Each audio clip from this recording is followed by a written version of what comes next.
I also wonder if there's a correlation between shame and addiction. I find that Oh, 100%. So yeah. when we look at shame, so again, like shame is, we can only stay connected to shame for a few moments. There's scientific studies where they're looking at people with their shame, and like we to acknowledge it, it's like we're there and we're like, ah, right. It's like it's A hot potato. to really Yeah. stay in shame. And when we're talking about shame, we're talking about toxic shame. So it's not even real. All of toxic Mm-hmm. shame, there's healthy shame, which is more akin to like guilt, Mm-hmm. right? But toxic shame is a distortion that we tell ourselves in order to preserve our relationship. Always. Right, right. And so it's not even real. And we get into it and it's so overwhelming. And then, so that in itself, yes, like addiction can be trying to get away from the shame, but underneath the shame, like when we're doing the healing work and we're really saying, okay, well, why is the distortion there? What's trying to be protected? It's always grief. It's heartbreak. I'm John Kim, a licensed therapist who used to be a miserable fuck before going on a hero's journey and turning expired relationships into revelations. I use my story to help others come with you instead of at you, unrehearsed on purpose, because self-help doesn't have to be polished or complicated, just honest.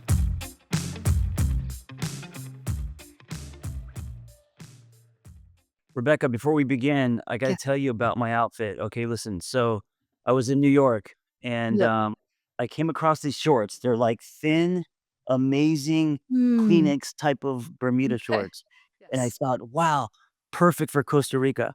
But the thing is, you can't buy these alone. They come in a set. Hmm. Now, with the top, if you're listening to this and not watching, Rebecca, can you tell the audience what the top looks like? From my perspective, it looks like you're wearing a robe, like a green robe. Would you like your California roll cut or would you like it a hand roll? I look like a sushi chef. Oh, I see it. I do see it. Yes. And, not to be racist, but I straight up look like a sushi chef with I'm That's gonna my own. rock it anyway. All right. New things, growth. Yes. So this is episode 2 of a 3-part series that Rebecca and I are doing about attachment trauma, childhood man, what would you even call it? I would say childhood wounds. It's kind of a blanket statement. Yeah. Childhood wounds, relational childhood wounds. Relational. Yeah, yeah. How all of this impacts us as adults in relationships. Mm-hmm. I'm sure we could do I mean, we could go on forever. I mean, this could be its own podcast, right? But we should learn this in high school or college. Yeah. To learn just like what are the ways that these woundings show up inside of ourselves? How might we perceive something inaccurately because of these woundings? And what are the ways to self reflect on that to show up? Right? What I mean, one of the biggest things I work on with some of my clients is what's the difference between feeling angry and triggered? How do we Mm, know when my anger is valid at right, something's happened and I'm angry right. versus I'm triggered? And that triggered means there's something, a wound that's been hit that I need to reflect on. Yeah, residue from the past instead Right. of a current truth. Exactly. Yeah. Rebecca is a licensed marriage family therapist, and this is her specialty. And when I found out, I said, "Oh, we have to talk about this because you know more than me, and also it's such an important conversation to have." And that's why I brought you on. And we are now in episode 2. If you didn't listen to episode 1, go back and check out episode 1. So, what is episode 2 going to be about now that we're going deeper on this topic? Absolutely. So in episode 1, we looked at what NARM, which is a neuroaffective relational model, considers the core dilemma in childhood that leads to these woundings and survival adaptations that get in our way. So that main core dilemma is what we talked about in episode 1, which to summarize that is having to choose between loving myself and staying connected to my emotions as the child, staying connected to as a child, my emotions, my experience, and loving me versus the goodness of the parent and the attachment of the parent and that they're protecting me. It's a core dilemma. It's an impossible dilemma. And a child will always choose to disconnect from themselves, shame themselves in order to Mm. stay safe, to feel like they're safe with the parent. Let's give an example. So, like, I don't know, you're 5. and, you spill milk on the floor. Yeah. You spill milk on the floor, and your dad says, "Oh my gosh, what is wrong with you? How could you have spilled milk on the floor?" Right, which is every parent in the '80s, but I'm sorry, go ahead. So the natural response of a that if a child were to actually stay connected to themselves, they would say, "Why is he so angry? It's just milk." Right? They would say, Right. "I didn't do it on purpose. I just it was an accident." Right? But instead of that, they'll be scared, and the dad is being scary. And so to make sense of that, if they were to really be like, "Wait, it was just milk and it was an accident," then they'd have to acknowledge, "My dad is scary. My dad is mean. My dad is not protecting me. I'm not safe here." So instead of that, they're gonna shame themselves instantly. "I was so bad for spilling this milk on the floor." And that protects that gives there's a reason he's being mean, and as soon as I'm better, he'll be nice and safe again. Yeah, it's the difference between guilt and shame. So, instead of saying that I did something wrong, Mhm. and it was an accident, so probably not even that. Or it could be like, "Oops." Yeah. right. I am wrong or I am Mhm. bad I instead of am. Yeah. the separation between you doing something like spilling milk and you internalizing and then defining your value because of that action. Yes, and Right. that internalization, right. So that was episode 1 of that core dilemma, and then today, I'm gonna go through what NARM breaks down as the 5 different survival adaptations. So they break Mm. down into there's 5 core capacities that we're developing in childhood, and when they're interrupted, we shame ourselves in these different capacities and Mhm. create different adaptations to go around the shame. Because shame is there's, science studies that show that we can only stay connected to shame for a few moments. It's one of the most intolerable sensations. And so Mm. we will do whatever as shame comes up, we're gonna try to do whatever we can to not feel that shame. A lot of people, what they do, it's going to depend on the individual, correct? So when shame comes up, what we do with that, right? So some people throw chairs, some people, I don't know, numb themselves, some Absolutely. people, And right? I'll go through different ways. There's when you look at the layers, right, of any addiction or numbing type of thing, that's always to cover up shame, and then underneath that shame is always grief, which is I think we'll get to in the next podcast, which is how do we heal, right? What's underneath Right. shame.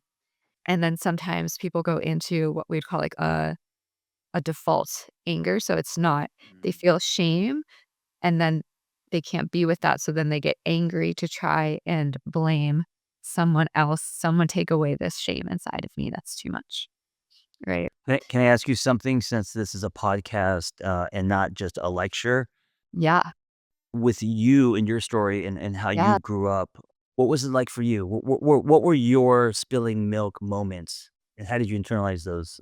Because I have some myself.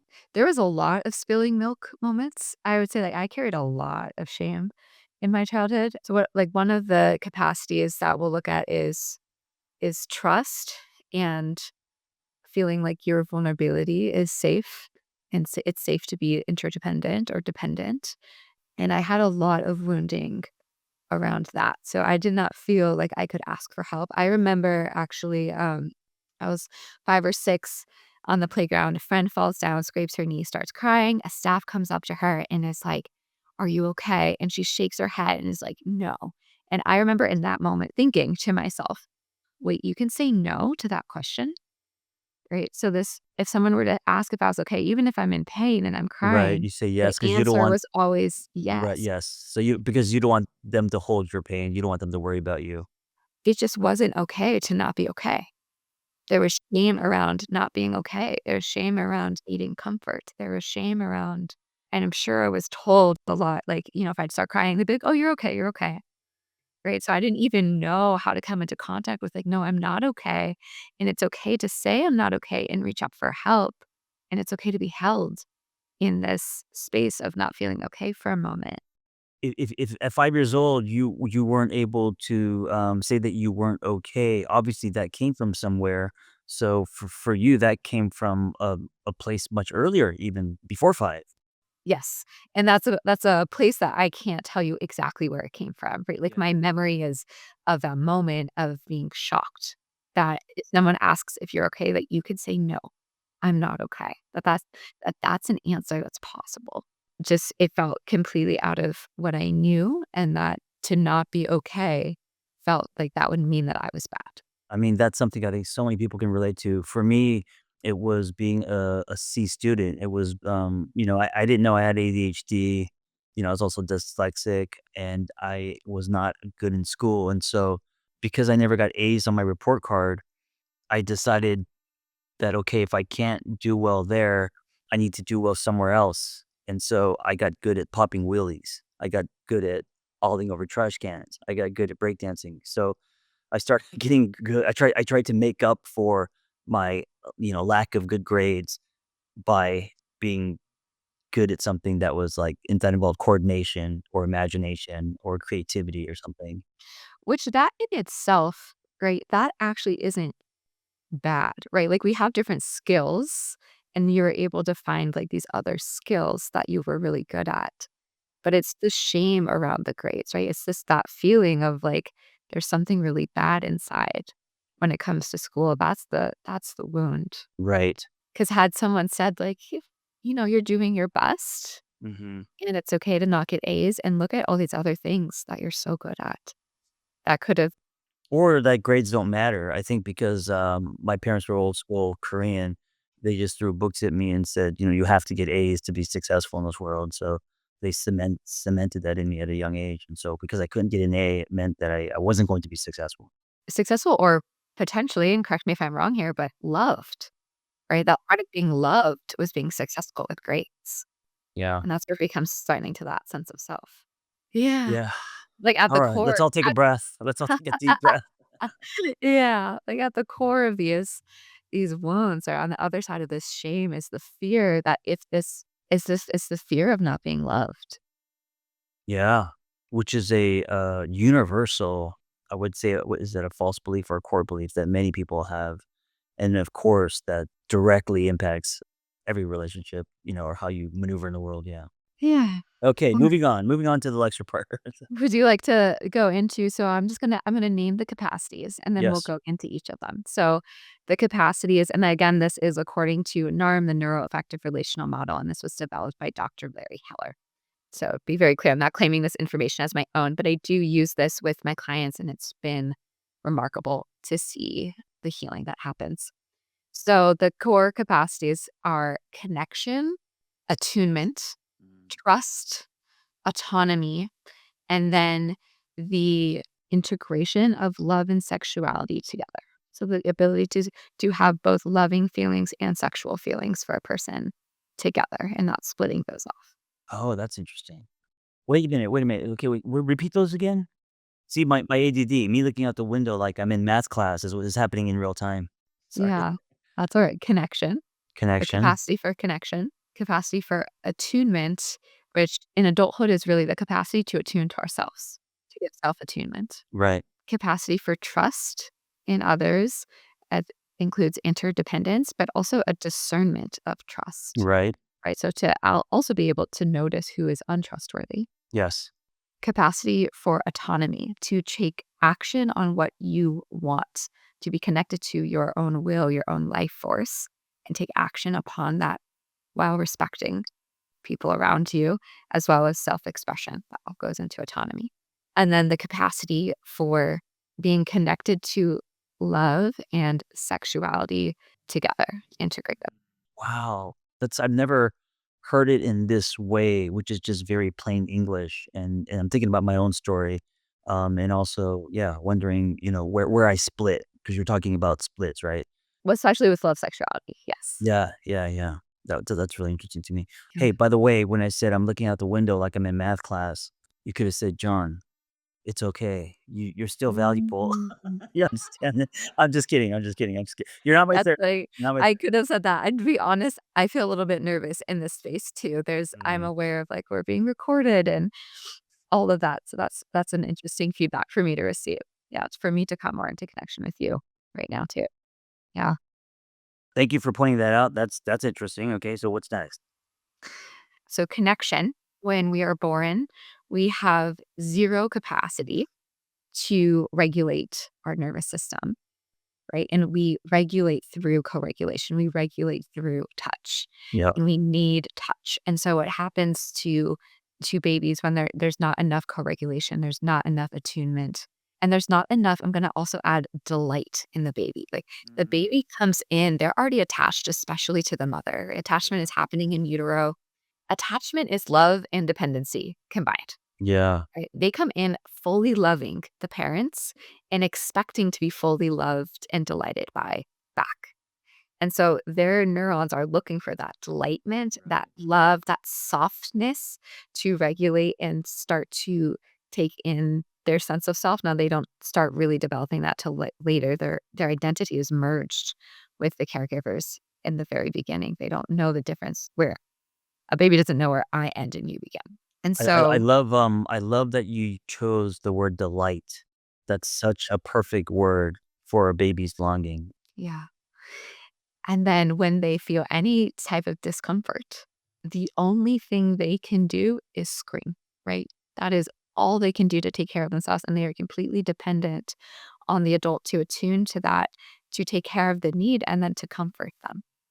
And what they learn when that is happening adequately enough is that when I'm distressed, I cry, my needs are met, Mhm. and then my system regulates. And the more the system is getting that co-regulation, the right hemisphere of the brain is developing regulation neural networks. And eventually, after many years of this co-regulation, we learn how to regulate ourselves, but we only learn it through receiving it. So if you grew up with a mom or parents who did not co-regulate with you because maybe they were addicts or they, were just trying to survive themselves. There's so many reasons why it doesn't happen. It can be the fault of the parent. It can be that they are working and they're stressed. It can be, They're not we went through an around. entire generation where babies were told to cry it out. Parents were told to let their babies cry it Mm, out. And that's mhm. incredibly traumatic. We have a whole generation that was raised that way. So going back to this idea of splits, this is where splits happen. So splits start to happen. And what happens is that if the baby cries for too long and nobody comes, when they get quiet, it's not because they're regulated, it's because they've completely dissociated. Their body has gone into what we'd call complete dorsal vagal collapse Mm, of protection. This is too much pain. I cannot tolerate this much pain, and I'm going to completely check out. And what happens is that they learn a few different things. One is that yearning for connection just leads to more pain. It leads to that disappointment, and that's from a somatic embodied place, right? This is not a cognitive belief. The baby's too young, but somatically and in the body, the baby's learning that yearning for connection, waiting for connection just leads to more pain, more disappointment, right. more heartbreak. And I don't have the capacity, like being in my body is too uncomfortable. So I just need to completely check out. Mm, And so that leads to a lot of dissociation. It leads to a lot of people who are they will compensate for this, but by thinking a lot. There's two subtypes of this that they'll talk about. One is the intellectualizers, so the people who will just be really smart and they learn to go into their right. mind. Yeah. And then there's the spiritual part, the spiritual subtype, and where people go into spirituality, but they're bypassing the human experience. Is there also, another category where you go into your right brain? I was with someone who grew up with, a lot of this, very extreme, almost like put into a cage, kind of like that extreme, and she went to, creativity. So, she was an amazing artist, and so she went into, Yeah. fantasy, into creation, as a You know, survivor. as you're saying that, absolutely, and our Yeah. spiritual connection comes from the right hemisphere of our brain too. Mm, Interesting. right, So, right. that would definitely make sense. Yeah, fantasy, that, like, escapism. So either super smart or God and art. Yes, Yes. yes, and all of that, none of it is ever bad, right? But it's that it's not integrated into the body. It's used as an escape from reality, Right. from presence, because being embodied in the presence is too scary. And a lot of these people too then don't they as they grow up, they don't know how to be relationships, connection becomes so scary that the well-known quote by Larry Heller is that connection becomes our greatest desire and deepest fear. Mm. So I've never mentioned her name, but I've written about, just because I share my story and I have been for so long, when we broke up and I was the one that left, she went into, and she was now at this point, in her mid to late 30s, she went into a spiral and she ended up having, which I felt, oh my God, it was horrible for me as well. She went into a mental collapse, and it wasn't because of the relationship or that she wanted to be with me so much. I think it was because This wound. this wound and Yeah. what it activated, what it triggered, right? It lit a Yes. huge This fuse. this deepest longing without ever being able to, like, receive it. Yeah. And, so these people can also tend to be we can go into, like, a pride identification around the shame. So sometimes when shame gets too much, so the shame would be like, "I'm bad, I'm not lovable, nobody wants me," right? "I'm not wanted." Sometimes with this connection, the early connection wound, it can go as far as, "My existence is bad, like, I just shouldn't even be here."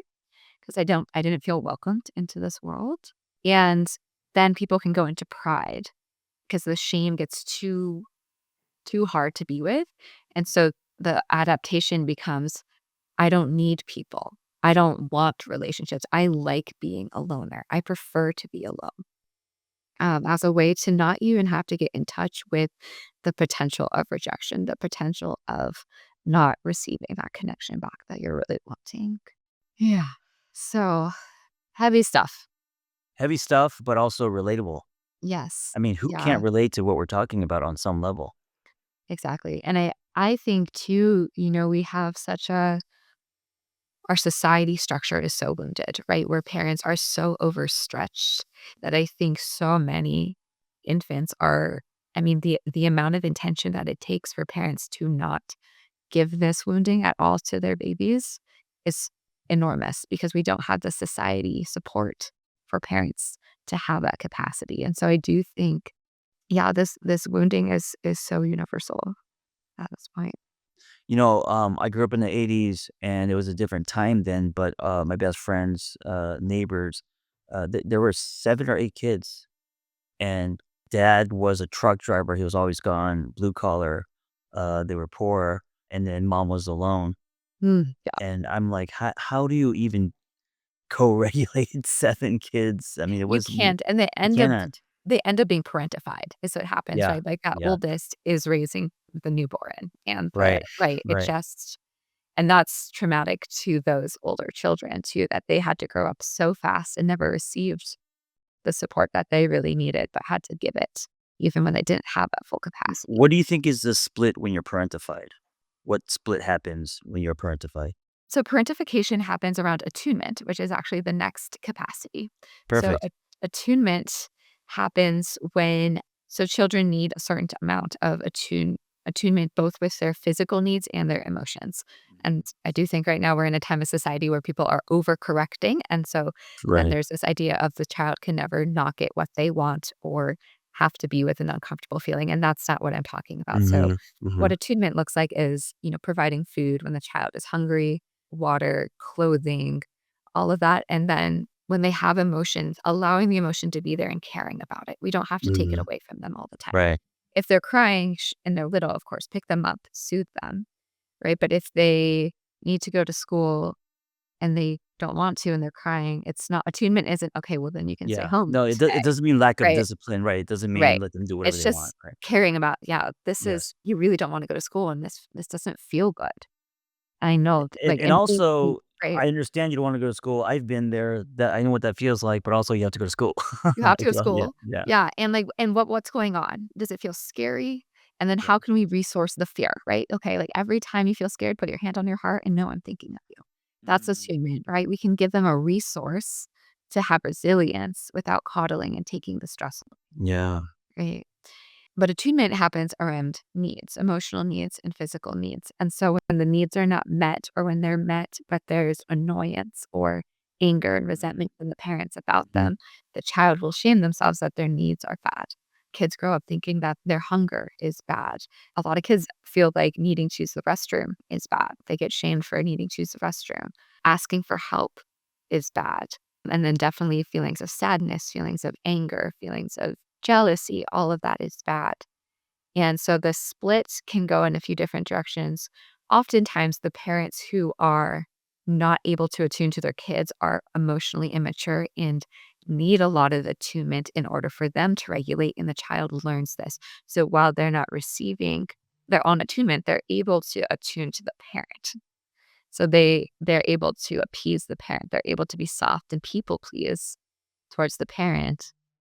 So they learn to attune to the parent. And so these people often turn into people working caregiving jobs. A lot of therapists have this wounding, Like right? you and I. Yes. Right, right. And so there's multiple splits. So one is that like my needs are bad, my needs are scary, but Mhm. then there's a pride in sometimes not having needs. And like people with eating disorders sometimes really struggle with this too, where there's a pride in not needing food. There's a pride in not being controlled by their hunger. Yeah. And then there's can be a pride in being able to meet other people's needs. And in a healthy society, we are taking care of each other, right? So, not saying that that's bad, but that the identity gets connected to I am the person that other people need. Like I get my value out of other Yeah. people needing me and From other wearing the cape. yes, yes. And So so that's the there's a, concept. self-abandonment, maybe as an adult, abandoning self often because that's all you know because you wanna help Yes, other people, put other people yes, before you. yes. Put other people before you, and then it can become extreme where you're using other people's vulnerabilities and needs as a way for you to feel met and loved in yourself. Yeah. And I think we're getting to it, but the split in with intimacy, I think the way that this can ripple into the bedroom is not allowing yourself to feel pleasure, not allowing yourself to actually enjoy sex, intimacy, Absolutely. not telling people how you wanna be loved, how you wanna be touched, not allowing yourself to have orgasms, like all that stuff. And so, early on, 20s perhaps, in the bedroom, giving, giving, giving, finding value in someone else being pleasured. And then 30s, turning the corner, maybe discovering this, healing wounds, and then 40s having like a sexual awakening almost where, Mhm. oh, I have a right to, Yes. express what I want, what I need. And I find that common happening mostly with women than men. Yes. Shows up differently with men, I think.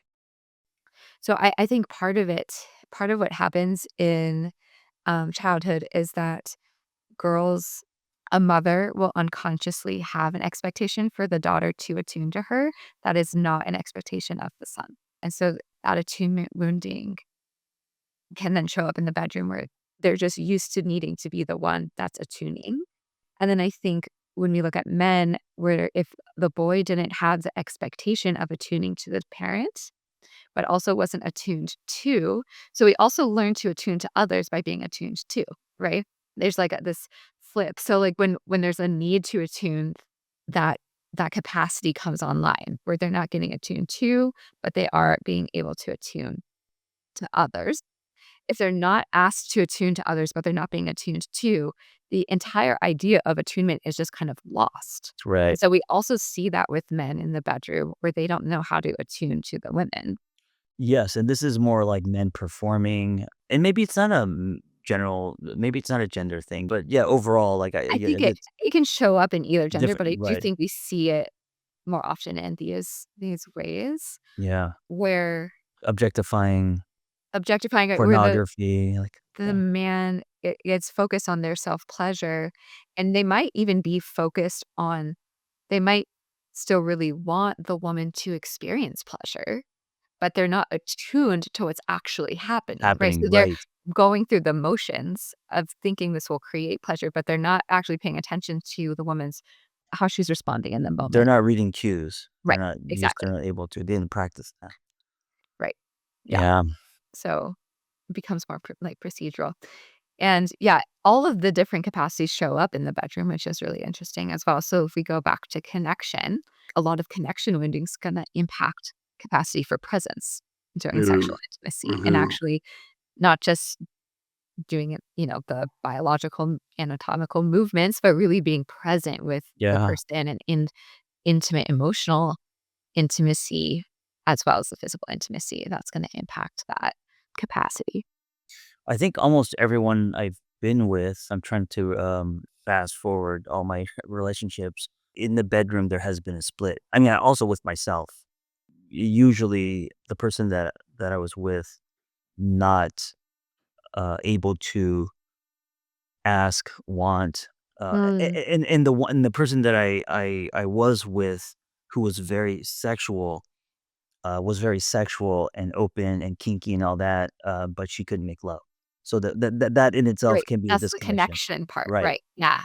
Yeah, that's that part of well, I guess the question, she couldn't make love, like, she could be She could have sex, she she could have loved sex, sex, and she but she could wasn't actually, in yeah. and she could also go to dark spaces, which turned her on, Mhm. but to actually eye contact and Yeah. to be vulnerable and to Her make heart love, wasn't open in the process. yes, that was Yeah. difficult for her, and Yeah. so that's also a split.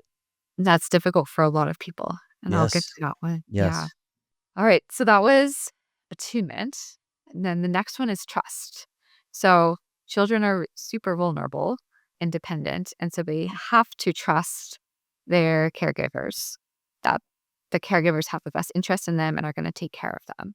And, I mean, pretty much, like, all of the other woundings are also impacting trust, right? Like, when there's a rupture, if there's not enough connection, if there's not enough attunement, and if autonomy is not allowed, which we'll go into later, then that's gonna impact trust, and then in addition to that, you have explicit neglect and violence and betrayal that can happen in the family, and what happens is that there's a need to trust, there's a need to feel safe, but there's, like, this uncertainty of who to trust and this feeling of feeling just overwhelmingly disempowered and vulnerable, Mhm.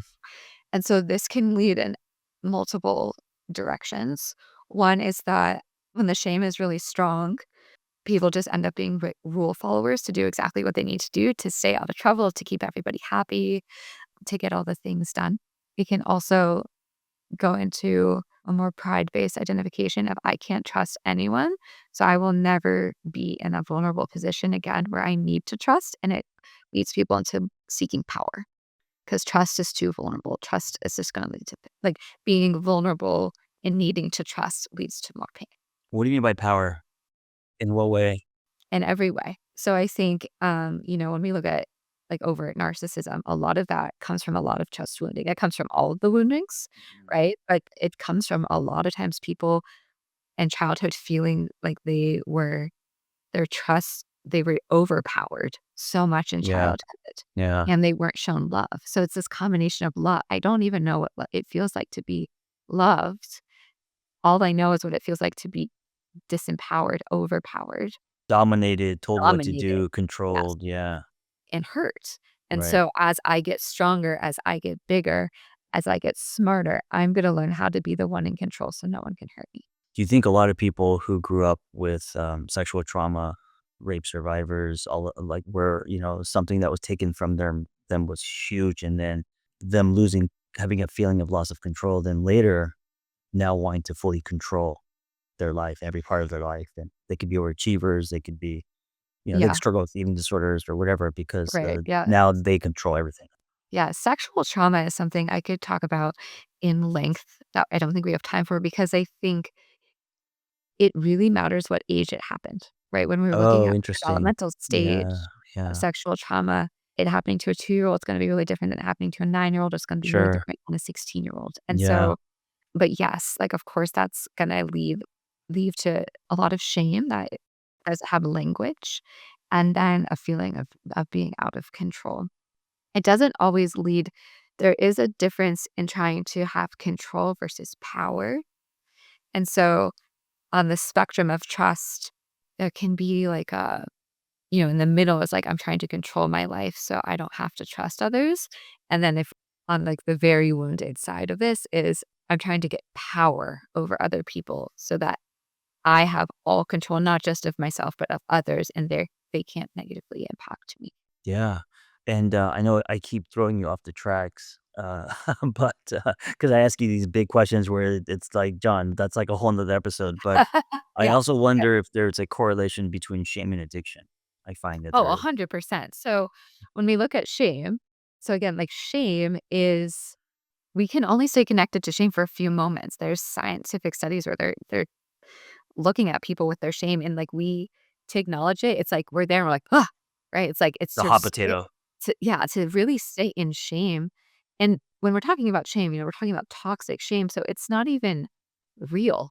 All of toxic shame, there's healthy shame, which is more akin to like guilt, right? But toxic shame is a distortion that we tell ourselves in order to preserve a relationship, always. Right.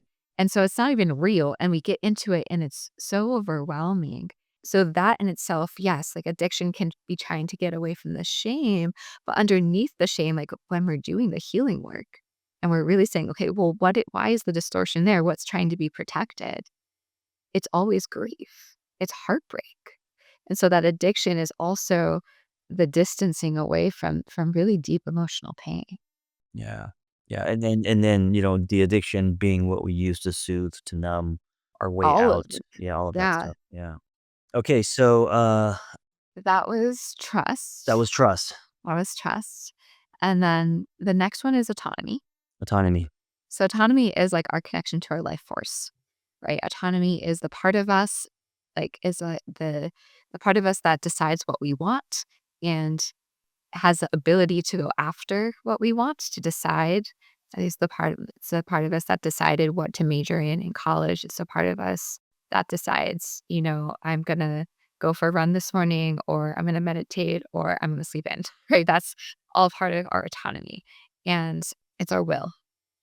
And it's also part of our self-expression.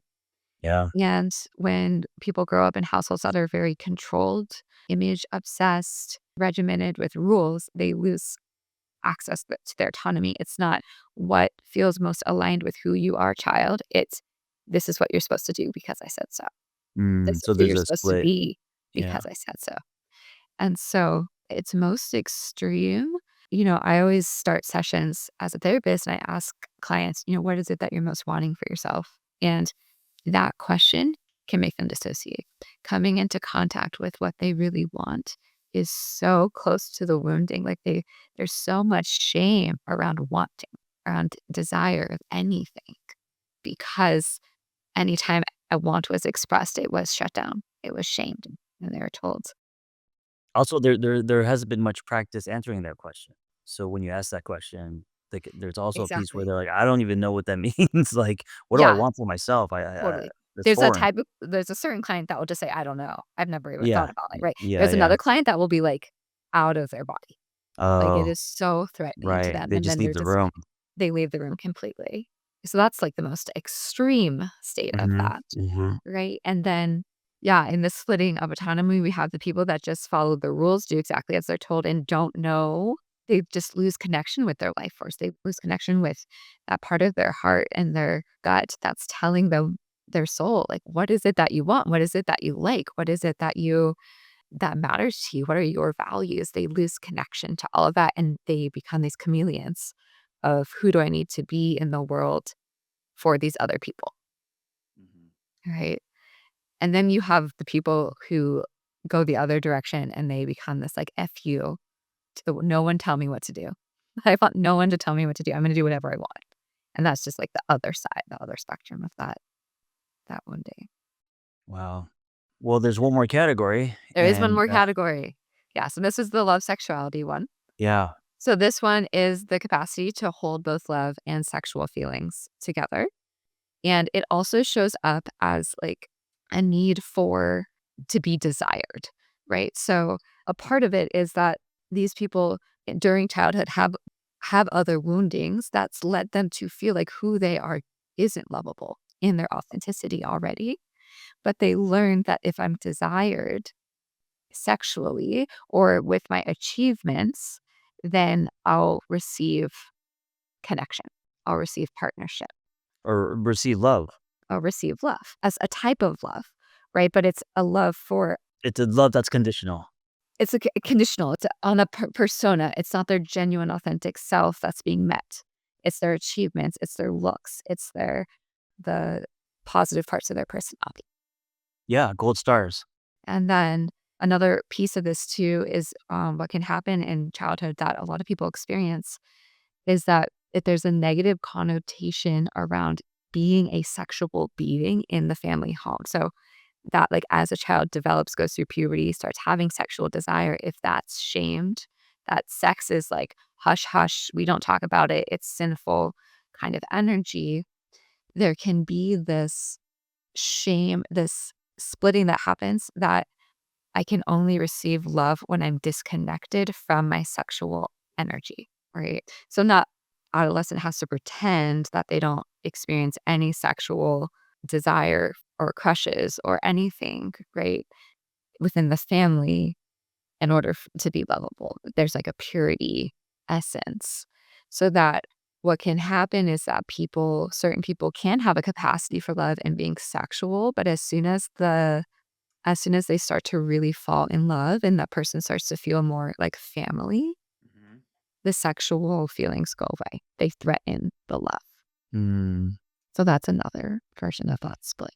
Which sucks because it only reinforces a pattern, right? Like, in your 20s, when you're attracted to, quote unquote, the bad boy or a toxic or unhealthy or trauma bonds, then you find someone healthy and it's boring, or, you know what I'm talking about? It should be the opposite. But because of that, if you're not aware of this and because it's like you're swimming upriver, of course you're going to be like, that person's boring. And then you're going to fall back to repeating old patterns, until you hit rock bottom for many people and have your, eat, pray, love, or whatever moment, bathroom moment, and you're just like, okay, there's something wrong. I'm the Yeah, common denominator. totally. And Or it can also impact, like, let's say, because in that dynamic, sometimes you might find a healthy person and genuinely have sexual attraction to them, and it's really good for a certain number of months, right? And then you start to feel truly in love with them. Sex drive goes away, libido dies down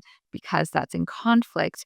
And so can start to feel like you just can't have a relationship. That as soon as you settle into someone, your libido falls away and then you break up. So there's also that pattern that people can fall into where they're not necessarily going back to the bad boy, but they can't have a long-term relationship because it's not sustainable or their long-term relationships don't involve sex.